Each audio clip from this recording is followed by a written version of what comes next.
I don't know why I'm doing this. Actually, that's a lie. I know exactly why I'm doing this, is I have nobody left to talk to. Literally nobody. And I just need to say it all out loud. To make it real. To stop the spinning in my head. God, this is so pathetic. 3 weeks ago, I had a fiance, a best friend, a job I didn't completely hate, a future. Now I have this, a camera, wine, and the distinct feeling that I've completely fucked my life beyond repair. You want to know how to destroy your entire life in one weekend? I'm your girl. I'm basically a professional at it now. It wasn't supposed to happen like this. That's what everyone says, right? Such a fucking cliche. It just happened. But with Daniel and me, we were good. 7 years good, the kind of good where you finish each other's sentences and have inside jokes about the neighbor's weird god and gnomes. The kind of good where you're planning a wedding and talking about baby names even though you're not even trying yet. The kind of good that makes what I did so much worse. It was Ava's bachelorette weekend, Vegas, because of course it was Vegas. Isn't it always Vegas in these stories? Ava was my best friend since college. Was my best friend. Fuck, I don't even know anymore. Present tense, past tense. Everything's all mixed up now. We were at this club on the second night. Bottle service, VIP section, the works. Ava's sister went all out. And God, I was so bored. How fucked up is that? I was in Vegas at this exclusive club, surrounded by my closest friends. And all I could think was, is this it? Daniel and I had this fight before I left. Nothing major, something stupid about the wedding venue. He wanted his parents' backyard. I wanted something, I don't know, something that felt more like me, less like obligation. So I'm at this club, feeling disconnected, checking my phone every 5 minutes even though I'm not texting him because I'm still annoyed. And that's when I met Chris. Chris, even saying his name makes me feel, I don't know, like I'm standing on the edge of something dangerous. He was the bachelor from the party next to ours. Tall, dark hair, this smile that made me feel like I was the only person in the room. You know that feeling, when someone looks at you like they can see right through you. We started talking, just talking, about nothing important.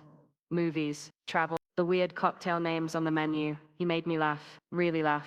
Not the polite laugh I'd been doing all weekend with Ava's work friends. And then we danced. I told myself it was innocent. Just dancing. Everyone dances in Vegas. But it wasn't innocent. I knew it. He knew it. The way he held me. The way I let him hold me.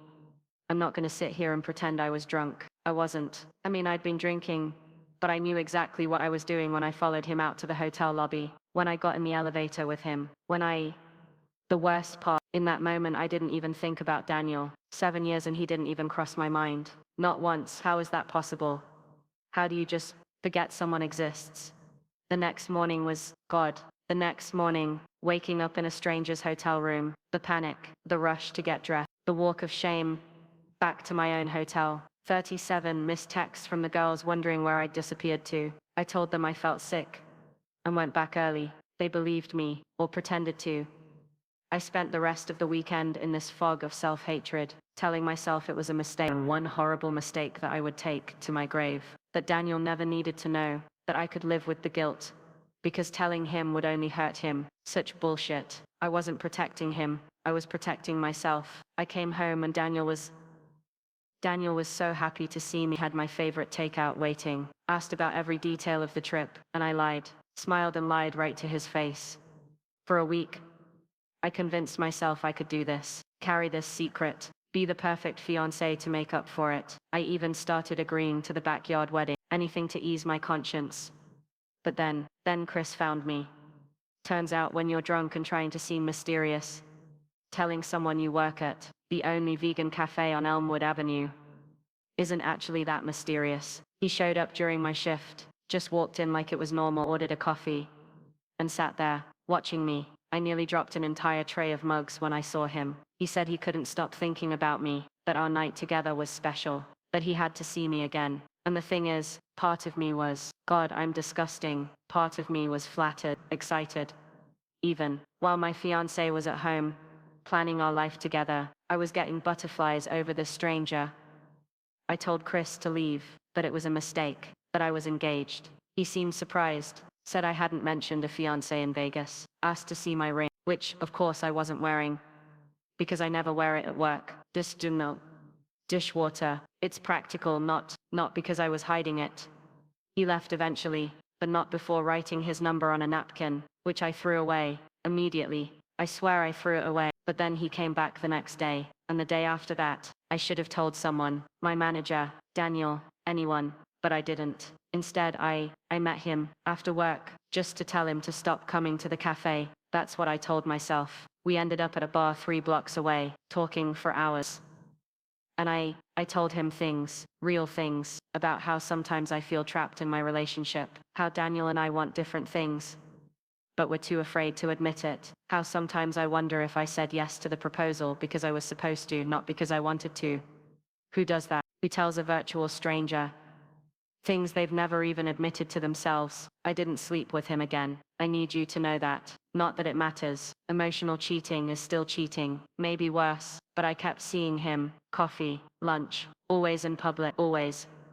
With the excuse that this is the last time. 2 weeks of this, 2 weeks of living a double life, coming home to Daniel, kissing him hello.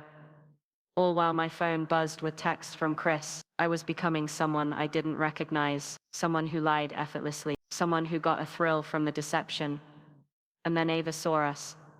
She was supposed to be at work, but she had a dentist appointment nearby, and decided to grab coffee at this little place where Chris and I were meeting. Of all the coffee shops in the city, the look on her face when she saw us, not even doing anything, just talking, but she knew, she could see it. She didn't make a scene, just turned and walked out. I ran after her, tried to explain. She just looked at me and said, "Does Daniel know you're here?" When I didn't answer, she nodded like I'd confirmed everything. "Fix this," she said, "or I will." I promised her I would end it with Chris, that it wasn't what she thought, that I loved Daniel. And I did love him. I do love him. That's the fucked up part. I love him. And I still did this. I went to Chris's apartment that night to end it face to face. Proper closure. No more meetings. No more texts. Clean break. Such good intentions. I don't know what happened. 1 minute I was giving this rehearsed speech about responsibility and mistakes, and the next minute, I stayed the night, the whole night, didn't even call Daniel. Just texted that I was helping Ava with wedding stuff, and would be late.